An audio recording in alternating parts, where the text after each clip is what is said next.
is-semmija nilqakom għal programm ieħor taħt il-qoxra preżentat minni Rachel Degwara imtella mill-Kunsill Nazzjonali tal-Ktieb. Illum għandi miegħi tliet mistiedna li l-kol taqadhom flimkien tema pjuttost popolari u ta' interess partikolari, l-effiġi u l-istatwi reliġjużi. Ħafna f'Malta huma devoti jew għandhom interess popolari fl-istatwi reliġjużi u nistgħu ngħidu li dan l-interess huwa parti mill-kultura nisranija f'Malta. Iżda fl-aħħar snin rajna li qed jiġu pubblikati kotba ta' riċerka ta' livell għoli f'dan il-qasam. Illum se niddiskutu tlieta minn dawn il-kotba, jiġifieri l-ktieb Crux Invicta ta' Patri Martin Micallef, ta' Ġiesu Crucifix ta' Christian Attard bħala editur u ir-Redentur History Art Cult, editjat minn Jonathan Farrugia u magħna għandna l-fotografu Joe P. Borch. Nilqawkom kollha fil-programm kif intom? Nirringrazzjak tal-istedina. All right, thank you. L-ewwel ħaġa li tolqotli mill-kotba bħal dawn hija r-riċerka estensiva li huma mamra biha. Fil-fatt, dan huwa tip ta' studju li nsejħulu multidixxiplinarju għax ikun fih oqsma ta' riċerka varji miġburin flimkien. Ngħidu aħna riċerka fuq l-istorja tal-istatwa, riċerka fuq il-konservazzjoni tal-istatwa, riċerka soċjali u anke riċerka dwar il-fidi u d-devozzjoni marbuta mal-istatwa. Allura xtaqt nibda billi nistaqsikom Christian u Martin. Kemm hi importanti l-multidixxiplinarjetà f'kotba bħal dawn? X'tip ta' riċerka se ssib fil-kotba tagħkom? Nistgħu ngħidu li llum l-istudju tant fetaħ illi inti ma tistax tingħalaq għal area partikolari ta' studju daqs li kieku din xi ħaġa iżolata. Imma l-istudju llum qiegħed fi dialogu f'konverzazzjoni ma' dixxiplini oħra, u veru. U allura jekk nieħdu l-istorja pereżempju magħha għandek l-arkeoloġija, ix-xjenza tar-restawr li verament hija xjenza llum, l-arkivistika, studji ta' pitturi, ta' skulturi. Jiġifieri daw kollha ħajjejnu biex inti twessa l-argumenti tiegħek u tiġbor aktar materjal biex f'dak li tkun qed tgħid fl-argumentazzjoni tiegħek ikun hemm aktar peace u aktar evidenza fl-aħħar mill-aħħar inti trid aktar evidenza ta' ejjun primarju meta tkun qed tagħmel dan it-tip ta' xogħol. Fil-każ tal-ktieb tiegħi fuq il-Crux Invicta, l-Kurċifiss tal-insibu fil-Knisja tal-Kabuċċini ta' Għawdex, allura bdejt isu l-ewwel għandna studju tal-Kurċifiss jew tas-salib fl-arti sagra kif żviluppa. Mbagħad għandna studju tal-bini tal-kunvent Għawdex, ġara qabel kappella ċkejkna li kien hemm li kienet marbuta anki mat-terremot li kien ġara Malta fl-1693 fejn b'ringrazzjament kienet saret pittura tal-Madonna tal-Grazzja, imbagħad il-Kabuċċini għażlu dan il-post f'Għawdex fejn bnew il-kunvent u l-Knisja ġdida tagħhom. Imbagħad nitlu ftit anki fl-istorja ta' kif dan il-Kurċifiss wasal hemm u s-sem ta' De Soldanis li kien sem importanti biex dan il-Kurċifiss biċċemmek, imbagħad anki d-devozzjonijiet li kien hemm. Ġifieri meta nqisu dan kollu nindunaw illi mit-tema tal-Kurċifiss joħorġu diversi branċi oħrajn illi meta taqgħadhom flimkien għandek isa siġra b'ħafna frijej bi frott differenti. U forsi Chris, inti wkoll għallim tal-arti u xek, kif ġi dan il-ktieb u x'inhi l-importanza tal-multidixxiplinarità fi ktieb bħal dan? Ekku, kif kienet jgħid Father Martin fil-fatt, naħseb f'ruħ stess l-istudju tal-arti hemm il-multidisciplinarity, ġifieri li tara l-arti minn angoli differenti. U biex tifhimha naħseb hekk biss nistgħu nagħmlu, jisek titrasporta ruħek fil-perjodu li fih saret. U tipprova tifhimha mill-lati kollha tagħha, ġifieri mhux tħares lejha biss bħala work of art in a vacuum kważi ma tmiss mamkien, imma li tara minn angoli differenti. U dak li provajna nagħmlu fil-ktieb, ġifieri fil-ktieb ipprovajna naraw minn angolu artistiku bla dubju, minn angolu ta' reliġjon bla dubju wkoll, imma anke provajna niftħu tara anke pereżempju l-arċikonfraternità li kienet wara kollox l-ispirazzjoni tal-Kurċifiss, għax probabbli l-arċikonfraternità u l-Kurċifiss jeżistu mħabba xulxin għax hemm link diretta bejniethom. L-istorja tal-arċikonfraternità mela kif kont qed ngħid, l-istorja tal-var il-pija li hemm fil-Knisja ta' Ġiesu il-Belt. Irdu niftakru li dan huwa l-ktieb dwar il-kurċifis ta' Ġiesu, popolari immens, għandu kult qawwi li jinsab fil-Knisja ta' Ġiesu il-Belt. Però ridna narawha f'dak il-kuntest ukoll tal-Knisja u tal-vari tal-ġimgħa l-kbira speċjalment li hemm fil-Knisja. Għax jista' jkun anke hemm xi tip ta' dialogu biex ngħidu hekk bejn il-kurċifis ta' Ġiesu u bejn il-vari l-oħrajn ukoll. U l-ktieb jipprova jolqot ħanejdu hekk, jagħmel mezz li jolqot dawn id-disċiplini kollha, dawn is-suġġetti kollha biex jara l-kurċifis minn dawn il-lati kollha wkoll. Semmejt li l-kelma arċikonfraternità forsi jassemmija li mihomx familjari tispjegalna ftit iktar? L-arċikonfraternità bdiet bħala konfraternità, bat snin wara saret arċikonfraternità meta ssieħbet ma' arċikonfraternità oħra ta' Ruma, dik kienet tkun il-proċess. Il-lan tal-konfraternità kien mill-ewwel li jżid l-interess u l-imħabba lej il-kurċifis imqaddes, insomma, lej Kristu msallab. Li fil-verità għadek sallum. Kellhom laqtiet oħra, jieħdu ħsieb xulxin, pereżempju l-membri stess wara li jmutu, ġifieri jitolbu għal ruħhom li jtuhom difna tajba, kienu anke jieħdu ħsieb nies fil-bżonn u kienu jieħdu anke ħsieb nies ħabsin fil-bidunet, ħabsin speċjalment li kienu waslu għal jiġu ġustizzjati. Ġifieri kellha rwoli differenti. Illum prinċipalment lan tal-arċikonfraternità żammet lan prinċipali tagħha, insomma, li żżid il-kult tal-kurċifis. F'dawn il-kodba hemm element ta' fidi u reliġjon qed jitfettaq u jiġi studjat xjentifikament. Fil-fatt, Chris fid-daħla l-ktieb tiegħek ta' Ġiesu Crucifix tgħid li l-metodu xjentifiku f'dan il-ktieb iżewweġ lil fidni b'mod li kont taħseb li m'għadux jeżisti. Tfemna xi ftit xi jfisser dan? Le, aħna dejjem ngħidu qed ngħixu f'dinja forsi fejn nuqqas kbir ta' spiritwalità li n-nies forsi saru jemmnu inqas. Imma waqt li kien għaddej il-proċess, xhur, għax il-proċess da maddej xhur, il-proċess ta' restawr qed ngħid, mhux il-proċess tal-ktieb. Kienu jiġu nies, rajthom bajnejja u bqajt naqra impressjonat, l-għamet ta' minn infakkar il-kurċifis ġi restawrat fil-Knisja stess, ġifieri waħda mill-kappelli tal-ġnub ġiet magħluqa u l-kurċifis kienet jiġi restawrat fil-Knisja stess ta' Ġiesu, il-Belt. Kienu jiġu nies jitolbu lir-restawratur, pereżempju, l-tajjar li kien juża biex inaddaf u kienu joħduh jisu relikwa mill-kurċifis. Kienu anki billi ħallejna tieqa biex sakemm ix-xhur li l-kurċifis ma kienx fin-niċċa n-nies setgħu jaraw, kienu jiġu wara t-tieqa u jisom qed ikellmu l-kurċifis. U ġifieri għalija forsi naħseb li kon żbaljat li n-nies jisom ma danx għadhom jagħtu każ daqshekk. Kienet jisa lezzjoni, għax intu ngħid li wara kollox hemm ċertu laqas il-ġbija fiha nfissa tant għandha saħħa forsi li għadha tiġbed in-nies anke b'dak il-mod. Jienu nqalleb dawn il-kodba ltqajt ma' diversi suġġetti li jġibdu li l-attenzjoni. Ngħidu aħna Patrick Martin fil-ktieb Crux Invicta għandek sezzjoni jisimha l-iskandlu l-bluwa tas-salib li fiha hemm ritratt ta' graffit li juri raġel imsallab b'ras ta' ħmar. X'inhu l-kuntest hawnhekk? Il-ktieb dwar il-kurċifis, issa qed nitkellmu fuq żewġ kurċifissi differenti tajjeb illi issemmija nispjegawlhom illi Christian qed jitkellem fuq il-kurċifis li hemm fil-Knisja tal-Patrijiet Franġiskani fil-Belt. U jiena qed nitkellem fuq kurċifis ieħor li jinsab fil-Knisja tal-Kabuċċini fir-Rabat Tawdex tajjeb. Ġifieri fil-ktieb illi jiena għamilt l-istudju ta' dan il-kurċifis f'Għawdex iddedikajt l-ewwel kapitlu għall-ikonografija, l-istorja tas-salib fl-arti illi hemm żvilupp interessanti illi l-ewwel ħaġa l-ewwel insara qishom fl-ewwel 3 sekli ħbewa ġbija tas-salib minħabba li beżaw, ġifieri aktar kienu jużaw simboli oħra, simbolu tal-pagun, simbolu tal-ankra pereżempju. Imbagħad meta Kostantinu li kien l-Imperatur Ruman adotta ir-reliġjon Nisranija bħala ir-reliġjon uffiċjali tal-imperu, hemmhekk allura bdew jinbnew il-bażiliċi u bdew ħirġin l-ewwel ġbijat tal-kurċifissi jew tas-salib. Però f'Ruma fil-Forum Imperjali instab graffiti ġifieri taħżis mal-ħajt ta' raġel imsalla b'ras ta' ħmar.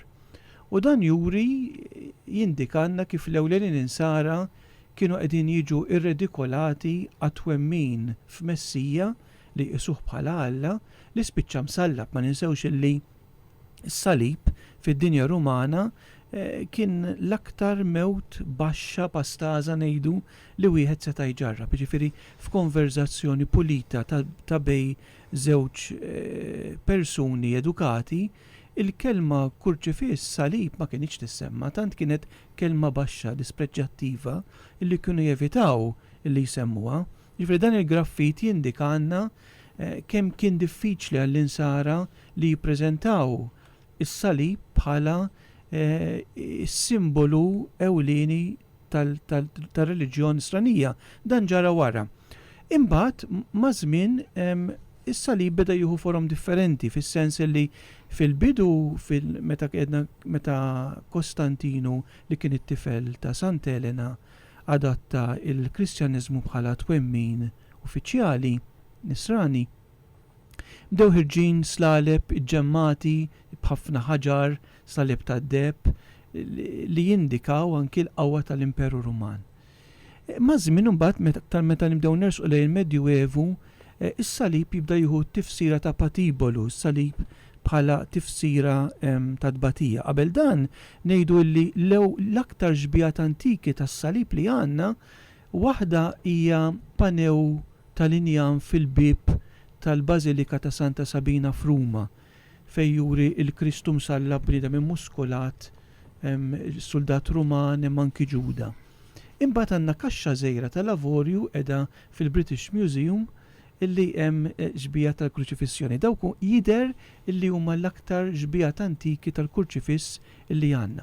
Kif konna qegħdin ngħidu mbagħad mal-Medjuevu, is-salib beda jieħu tifsira ta' patibolu ta' tbatija, speċjalment bil-moviment Franġiskan u l-Patrijiet Dominikani.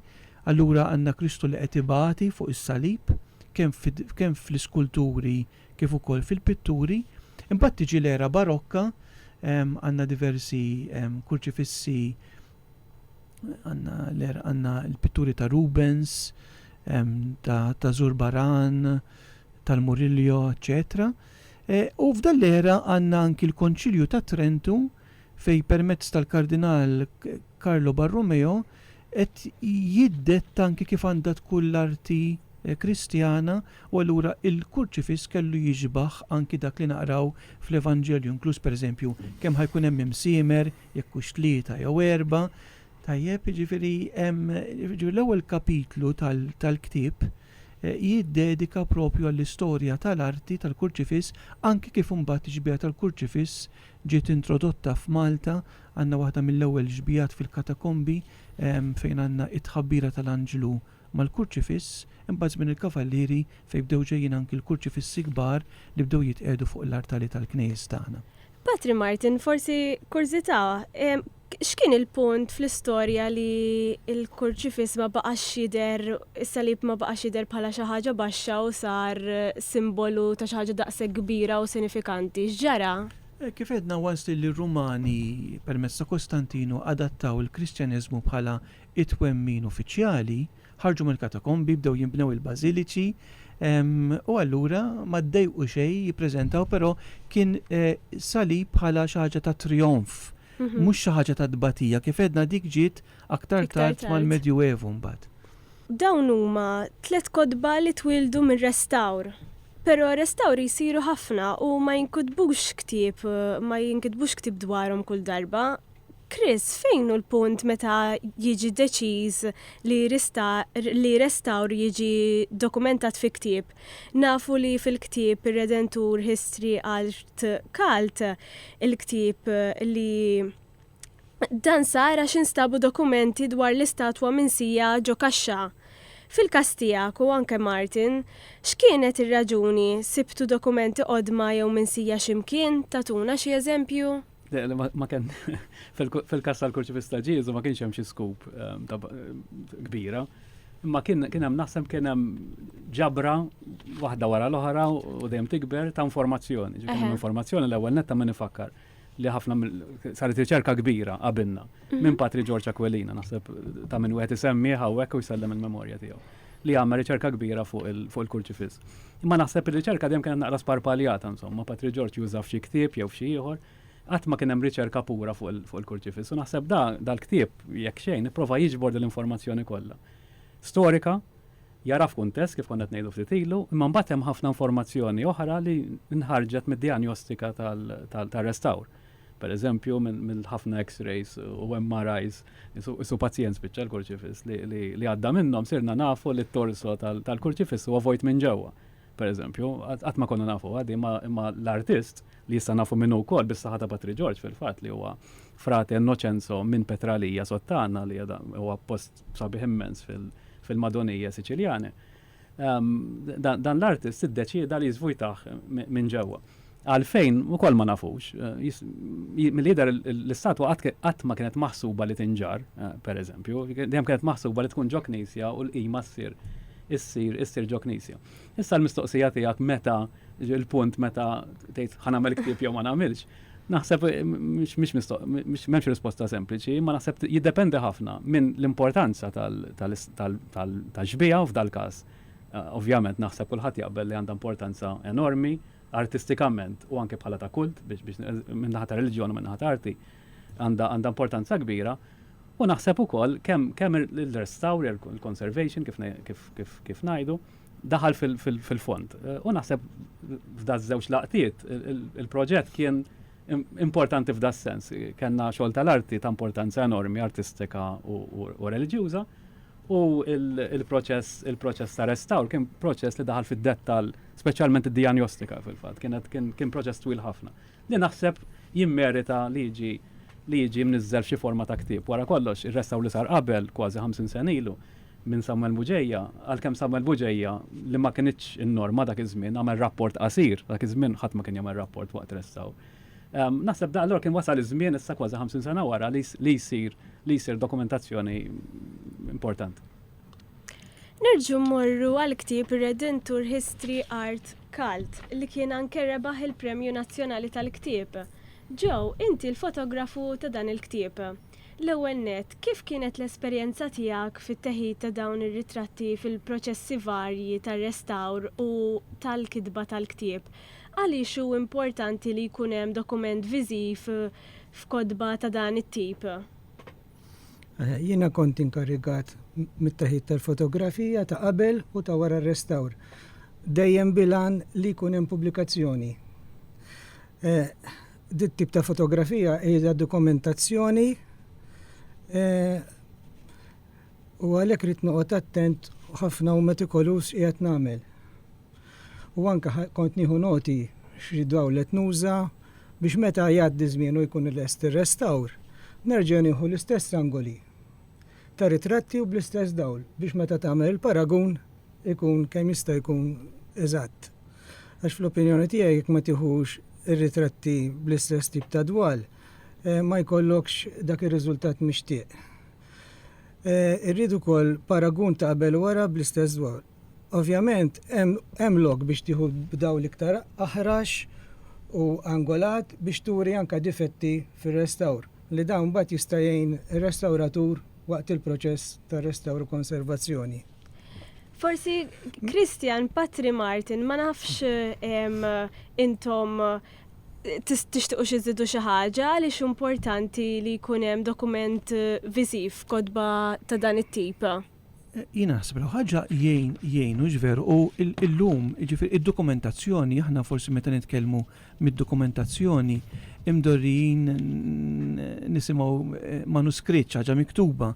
Imma llum bil-faċilitajiet li għandna, bil-mezzi li hawn, irridu nużawhom għax dawk jibqgħu, jiġifieri pereżempju fil-każ tiegħi tal-ktieb tas-salib ta' Għawdex, hemm ritratti antiki u ritratti moderni, pereżempju ritratti ta' kif kien il-kunvent tal-Kabuċċini waħdu barra ċ-Ċittadella l-isfel u llum l-erja hija kollha mibnija. Ġifieri da filli kien oażi fid-deżert filli f'daqqa waħda sapruħu ġo belt. Ġifieri din hija dokumentazzjoni l-istess fil-każ tar-restawr. Fuq dan il-kurċifiss Għawdex sar diversi, ma sarx restawr ta' darba, kien hemm restawr li sar qabel, imma fir-restawr fuq in-naħa ta' wara tal-kurċifiss dit toħroġ data 1683 li timmarkanna meta sar il-kurċifiss, jiġifieri il-fatt li mbagħad reġgħet tattiet imma hemm ritratt jindikanna x'sar fl-ewwel restawr, x'sar fit-tieni restawr u fit-tielet restawr. Jiġifieri ir-ritratti huma importanti ħafna llum anki bit-teknoloġija li hawn kif beda jiġu pereżempju anki notamenti tad-dawl illum nistgħu napprezzaw aktar li rrestaw fl-aħħar mill-aħħar illum sar xjenza. Chris semma anki li qabel bil-kemm kien jikbu rapport mhux hekk jiġifieri u parti minn rapporti xjentifiċi tar-restawr hija anki ir-ritratti li jittieħdu b'dokumentazzjoni għal dak li jkun qiegħed jiġri. Ovvjament wara li mbagħad ħadd ir-ritratti li biex ngħidlek huma ta' dokumentazzjoni, meta l-istatwa kienet lesta u armata f'posta, hemmhekk ma kontx marbut ma' dokumentazzjoni, allura stajt nieħu ritratti iktar artistiċi b'użu ta' dwawl biex noħroġ ċertu espressjonijiet li mill-wiċċ tar-Redentur. Irrid ngħid ukoll li meta ħaddan ix-xogħol kont waħdi ma' Redentur nhar sigħat sħaħ fil-kwiet, fis-silenzju, fil-ħsibijiet. Ma jtellifni ħadd u nagħmel ix-xogħol bil-kwiet. Inti għandek kapitlu f'dal-ktieb li fih turi bir-ritratti kif kien qabel u wara ir-restawr Redentur tal-Isla. X'tib ta' bidla innutajt fl-istatwa, forsi mill-lenti ta' fotografu? U waħda mill-beżat li jkolli meta nkun qed nagħmel dat tip ta' xogħol nibża li l-opra tal-arti ma tibqax kif kulħadd imdorri jara li taf tinbidel. Dik waħda mill-beżat tiegħi u naħseb li ta' restawraturi wkoll. Ir-Redentur għandu devozzjoni li għandu u kif aħna nafuh għal-bosta stin għandu espressjoni li ddaħlek f'qoxortok biex ngħidlek meta tħares fis-sleja. L-istatwa kienet rabbiet dik li ngħidu la patina, ħafna ħmieġ imwaħħal magħha jiġi jisu parti integrali minna. Anka l-istess trapu ħmieġ li jinġabar ma' żmien. Kif sar ix-xogħol u t-tindif l-espressjoni ħarġet tajjeb ħafna. Il-kuluri ħarġu aħjar u jidhru tajjeb aktar viżibbli. L-għajnejn kif ngħidu bil-Malti ġew ikellmuk. Wara li tneħħa dak it-trab maqgħad li kien hemm fuqhom. L-aktar ħaġa li laqtitni hija id-dema ta' ħġieġ li għandu fuq waħda mill-ħux bejn ir-Redentur li għax konna narawha u kienet sfida għalija biex nġiba tleq ukoll. Fl-aħħar il-kulur ħamrani, dak il-kulur ħamar dak li ngħidu l-lawn id-dem tal-baqra, veru ħareġ sabiħ kemm iktar skur u baqa u l-istatwa ġiet omogeniku l-kulur kollu tagħha. Martin, Crux Invicta ma jitkellimx biss dwar l-istatwa. Sessjonijiet minnu l-aktar fit-tieni kapitlu huma dwar il-patrijiet Cappuccini Fawdex. Qed nifhemmela li dan huwa anke ktieb dwar il-ħajja soċjali Fawdex. Kif waslu l-Cappuccini Fawdex u kif wasal għandhom das-salib? Kif jidħlu fl-istorja 3 personaġġi li huma wkoll importanti għal-lingwa Maltija? Forsi tgħidilna iktar dwarhom. Ekku, ma stajx nitkellem minn dan il-kurċifiss mingħajr ma nitkellem fuq il-preżenza tal-Cappuccini Fawdex. L-ewwel ħaġa għaliex dan il-kurċifiss jasal propju għand dawn il-patrijiet fl-istess żmien meta kienu qed jibnu l-kunvent. L-idea li jibnu kunvent Fawdex kien illi fl-1736 patrijiet Cappuccini li kellhom biss il-kunvent tal-Furjana rridu jsiru kustodja, ġifieri indipendenti minn Sqallija, mill-ġurisdizzjoni tal-Cappuccini ta' Sqallija, u waħda mill-kundizzjonijiet kienet li jrid ikollhom mill-inqas 3 kunventi. U allura bnew il-kunvent tal-Kalkara ta' Santa Liberata, ixu sena wara bdew jibnu dak ta' Għawdex. Waqt li qed jinbena il-kunvent u l-Knisja interessanti anki ġew offruti 3 postijiet u jażlu propju il-lokalità ta' Fom il-Ġir jissejjaħ taħt iċ-ċittadella ta' Għawdex. Aħna ma stajniex nibnu l-kunventi tagħna bħala Cappuccini fl-bliet. Il-kostituzzjoni tal-patrijiet Cappuccini fl-antik kienu jgħidu li l-kunvent irid ikun mill-inqas mil il-bot mill-belt, għalhekk il-Furjana barra mill-Belt, il-Kalkara barra mill-Birgu u Għawdex barra mill-Ċittadella.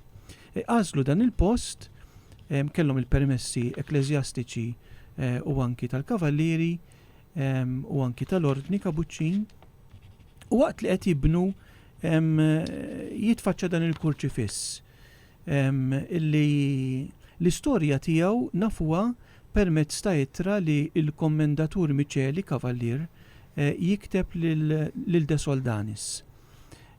U De Soldanis kiteb ittra illi mbagħad ippubblikata fl-1759 u jindirizza lill-kontemporanju tiegħu Ignazio Saverio Mifsud, daw kienu n-nies prolifiċi ta' Malta fis-seklu 18 u jiktiblu dettalji tal-bini tal-kunvent il-ġdid u l-Knisja l-ġdida tal-Kabuċċini f'Għawdex.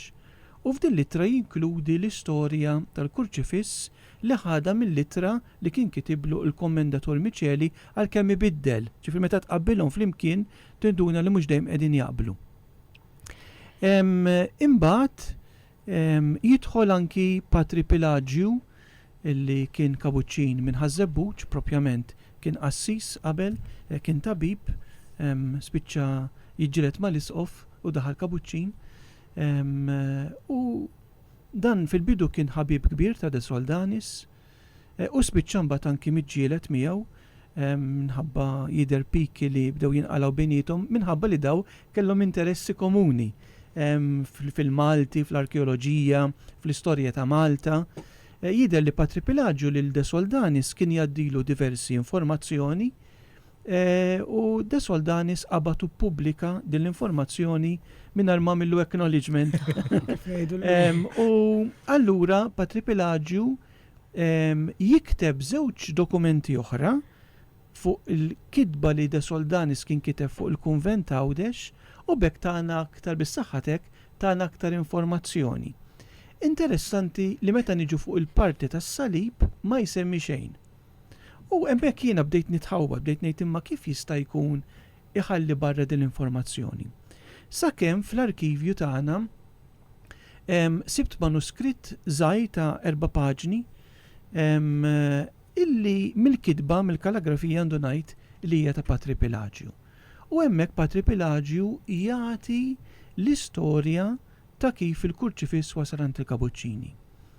U jgħid b'mod ċaru tont illi il-kurċifiss għamel xi żmien fid-dar ta' De Soldanis li kienet fiċ-Ċittadella ta' Għawdex u kienu dan jgħidha u biss mod espressament għax laqqas De Soldanis ma jgħidha għalkemm De Soldanis kien jiftaħar u kien iħalli nota tal-lotjiet li kien jagħmel, xi Patri Pelagju jgħid mod espressament illi il-kurċifiss mid-dar ta' De Soldanis għadda għall-Knisja tal-Kabuċċini li kienet għadha qed tinbena. U jidher li din il-kitba manuskritta li fil-ktieb anki hemm ritratti tagħha, Patri Pelagju kitibha meta kien għadu ħabib ta' De Soldanis għal mod rispettabbli li bih jindirizza lil De Soldanis. Dan il-mod rispettabbli mbagħad jinbidel it-ton tiegħu jinbidel wara l-1750 fejn jidher li kisruha sew ma' xulxin. Ġifieri għandna 3 awturi prolifiċi kontemporanji, De Soldanis f'Għawdex, Ignazio Saverio Mifsud Malta li kien qassis u Patri Pelagju bħala Kabuċċin. Daw jafu li xulxin qed jikkorrispondu ma' xulxin, qed jitkellmu anki fuq dan il-kurċifiss, imma id-dokumentazzjoni li għandna fidejna meta nqabluha ma' xulxin tatina l-informazzjoni li għandna. Ġifieri għalkemm kien hemm tradizzjoni orali qawwija f'Għawdex illi l-kurċifiss ta' Jonna De Soldanis ħadd qatt ma saba bil-miktub. Sakemm b'xi mod irnexxiel insib din littra illi mill-kaligrafija turi b'mod ċar li kitibha Patri Pelagju illi tgħid b'mod espress illi il-kurċifiss wara storja itineranti x'dan ġara minn Sqallija l-Malta, minn Malta l-Għawdex, spiċċa propju għand il-Patrit Kabuċċini fl-istess żmien meta kienu qed jibnu l-kunvent tagħhom. Chris, meta wieħed iħares lej l-istatwa tal-Kurċifiss ta' Ġiżu, speċjalment jekk il-kuntest ikun wieħed devozzjonali, mhux se joqgħod jaħseb minn fejn ġejja jew liema statwi oħra tixbaħ. Inti tiddedika kapitlu għal dan billi tqabbel l-istatwa ma' oħrajn anke barra minn Malta. Fi ftit kliem tgħidilna x'setgħu kienu lejjun li jinspiraw lill-artist biex jagħmel din l-istatwa? Tajjeb. Kif għedna l-artist ċerti minnu issa li huwa frate Innocenzo minn Petralija. Kien artist li ħadem ħafna, kien artist viċin ħafna ta' patri ieħor Franġiskan ukoll li wkoll kien skultur frate Umile fil-fatt tal ħafna żmien anke Patri George kien jgħid li huwa ta' frate Umile. Illum ċerti insomma anke bis-saħħa ta' Patri George Aquilina li huwa ta' frate Innocenzo. Hija lejn xi ħares frate Innocenzo biex jagħmel dan il-kurċifiss. Jidher li ispirat ħafna biex nibdew mit tradizzjoni Spanjola. Jekk minħares li l-kurċifiss għandu element violenti ħafna l-kurċifiss, ġifieri is-sinjali ta' violenza fuq il-ġisem ta' Kristu huma espressivi ħafna. Naf il-ġrieħi qegħdin ċari ħafna dmija qiegħda kważi b'mod esaġerat, idaħlek fuq xortok taraħ kważi jbeżżek, ġifieri għandu xewka li tgħaddi minnaħa mill-kappa tal-għajn u toħroġ quddiem l-għajn, ġifieri kważi. U naħseb parti kbira mid-devozzjoni li għandu hija jidher realistiku ħafna u n-nies bil-fors mur biħġara għalih u kif qed ngħidu naħseb il-kelma jew l-espressjoni idaħlek fuq xortok. U dan il-mod ta' kif Kristu jiġi rappreżentat fuq is-salib dan mod kważi realistiku ħafna u violenti ħafna hija tradizzjoni Spanjola. Fil-fatt nafu li meta frate Innocenzo vjaġġaw mar l-Italja ta' fuq, per eżempju, daw it-tip ta' kurċifissi sabuhom problematiċi.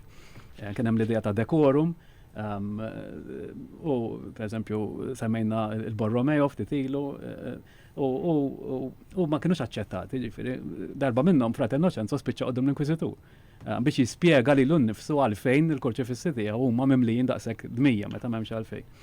Ġifieri fis-qallija ma mill-lider kienu ħafna iktar aċċettati. Mela tradizzjoni Spanjola hija żgur qiegħda fih. Nafu fiċ-ċert li frate Innocenzo kien jaqra ħafna l-kitbiet ta' Santa Brigida. Nafu fiż-żgura xi hija dokumentata li mill-lider meta kien jivvjaġġa minn monasteru jew kunvent ieħor dejjem kien iġor il-kitbiet ta' Santa Brigida tal-Iżvezja. Li tgħidilna żewġ affarijiet, waħda li kien devot tal-kitbiet tagħha. U t-tieni li kien jaf jaqra, li ma kienx ħaġa normali għall-artisti. U Umile, per eżempju, mill-lider kien il-litterat. U fil-ktieb jien nagħmel mistoqsija oħra. Forsi l-iżgħar ta' Kristu wkoll. L-iżgħar ta' Kristu kien jiġi espost kemm il-darba, kif edna nafu fi żgur li frate Innocenzo ivvjaġġa lejn l-Italja. Kienu jeżistu ħafna kopji, jiġifieri jekk marax il-liżgħar il-propja biex ngħidulu hekk jew ir-relikwa l-propja, se tara ħafna kopji. Kien hemm dokumentati anke madwar 40